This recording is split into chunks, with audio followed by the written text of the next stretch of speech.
नमस्कार, स्वागत है आप सभी का एनएफ न्यूज पर। मैं हूं आपके साथ रोहित।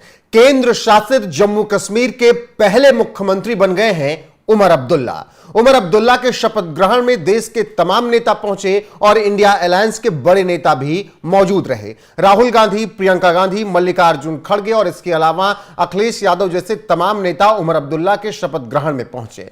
लेकिन उमर अब्दुल्ला का जैसे शपथ ग्रहण संपन्न हुआ, उसके बाद कांग्रेस ने एक तरीके से नेशनल कॉन्फ्रेंस उमर अब्दुल्ला और फारूक अब्दुल्ला की टेंशन बढ़ाना शुरू कर दी है। दरअसल कांग्रेस गठबंधन में भले ही चुनाव लड़ी, लेकिन सरकार में शामिल नहीं हुई, क्योंकि 32 सीटें लड़ने के बाद कांग्रेस को 6 सीटें जम्मू कश्मीर में मिली।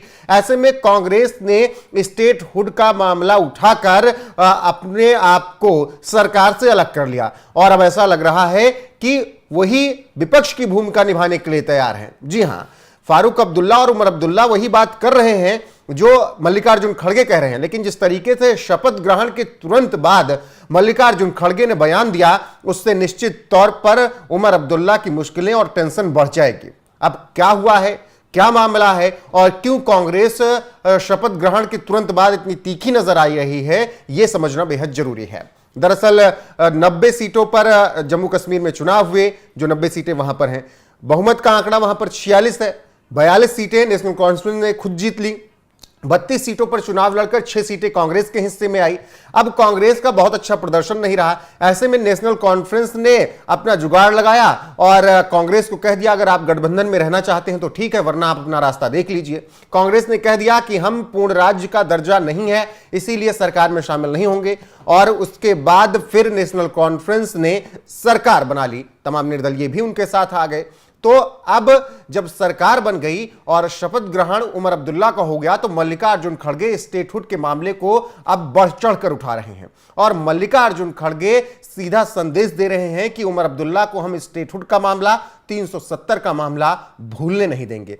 हालांकि उमर अब्दुल्ला भी कह रहे हैं कि हमने 370 के मुद्दे पर चुनाव लड़ा था, स्टेटहुड की हमने बात की थी, वो बातें हम लगातार करते रहेंगे। पूर्ण राज्य के दर्जे की मांग जो है हमारी, वो हम उसे उठाते रहेंगे, उसे भूलेंगे नहीं। तो अब वही बात खड़गे भी कह रहे हैं। तो अब पहले आप यहां पर सुनिए उमर अब्दुल्ला का बयान, उसके बाद फिर खड़गे का बयान सुनाते हैं कि वो किस तरीके से उमर अब्दुल्ला की टेंशन बढ़ा रहे हैं। हमारा सियासी मौक़िफ़ बदलेगा नहीं। हमने कभी ये नहीं कहा कि हम 370 पे खामोश रहेंगे या 370 हमारे लिए अब मुद्दा रहा नहीं, लेकिन हम लोगों को बेवकूफ़ बनाने के लिए भी तैयार नहीं है। मैंने बार बार आप लोगों से कहा है, इस इलेक्शन से पहले भी, कि उन लोगों से उम्मीद करना जिन लोगों ने 370 हमसे लिया कि हम उन्हीं से वापस हासिल करेंगे, वो बेवकूफ़ी है। वो लोगों को धोखा देने के बराबर है। हम लोगों को धोखा देने के लिए तैयार नहीं है, लेकिन इस मुद्दे को हम जिंदा रखेंगे, इस पे हम बात करते रहेंगे और यह उम्मीद करेंगे कि आज नहीं तो कल मुल्क में हुकूमत बदलेगी, निज़ाम बदल जाएगा।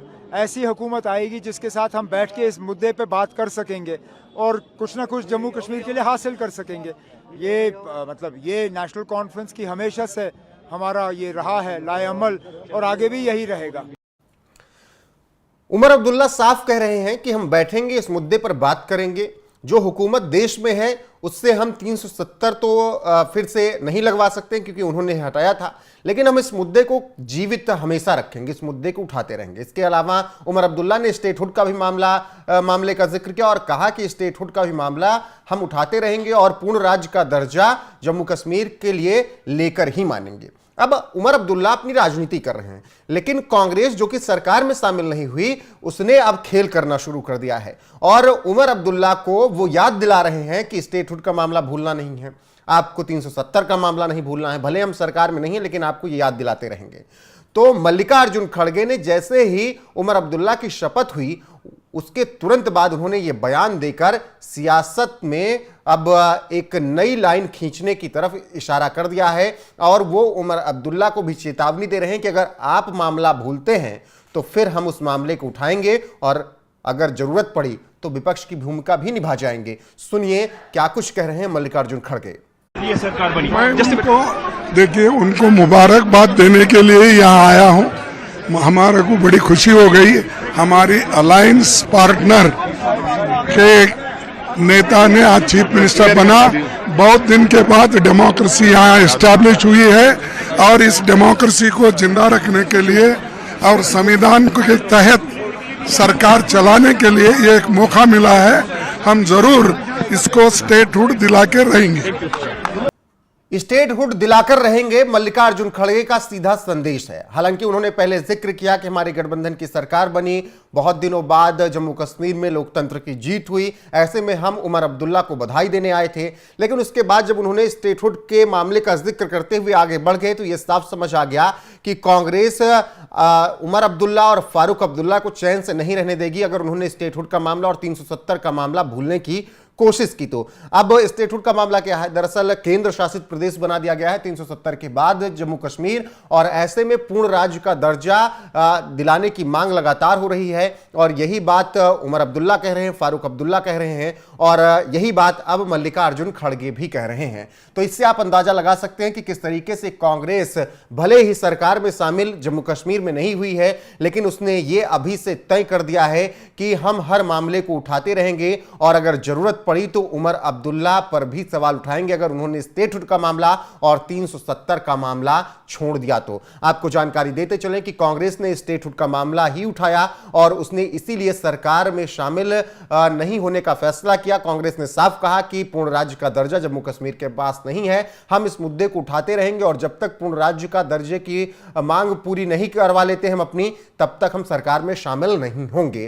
तो जिस तरीके से अब राजनीति गरमा रही है और उमर अब्दुल्ला शपथ ले चुके हैं और शपथ के बाद उमर अब्दुल्ला अब जम्मू कश्मीर को आगे बढ़ाने की बात कर रहे हैं, 370 और स्टेटहुड की भी बात वो कर रहे हैं, और कांग्रेस भी उनकी टेंशन बढ़ाने के लिए हर एक तरकीब सोच चुकी है अगर उमर अब्दुल्ला अपने रास्ते से भटकते हैं तो। फिलहाल बेहद दिलचस्प होगा जम्मू कश्मीर की अगले 5 साल की राजनीति क्या कुछ होती है। अभी इस खबर पर आपकी राय क्या है, कमेंट करके जरूर बताइएगा। वीडियो को शेयर कीजिएगा, लाइक कीजिएगा, चैनल को सब्सक्राइब कीजिएगा, बने रहिएगा हमारे साथ। नमस्कार।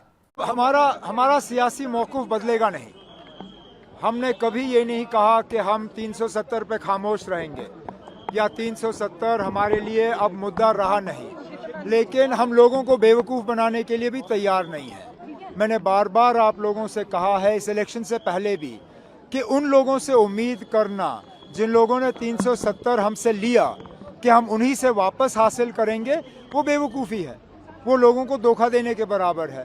हम लोगों को धोखा देने के लिए तैयार नहीं है, लेकिन इस मुद्दे को हम जिंदा रखेंगे, इस पे हम बात करते रहेंगे और यह उम्मीद करेंगे कि आज नहीं तो कल मुल्क में हुकूमत बदलेगी, निज़ाम बदल जाएगा, ऐसी हुकूमत आएगी जिसके साथ हम बैठ के इस मुद्दे पे बात कर सकेंगे और कुछ ना कुछ जम्मू कश्मीर के लिए हासिल कर सकेंगे। ये नेशनल कॉन्फ्रेंस की हमेशा से हमारा ये रहा है लाएअमल और आगे भी यही रहेगा।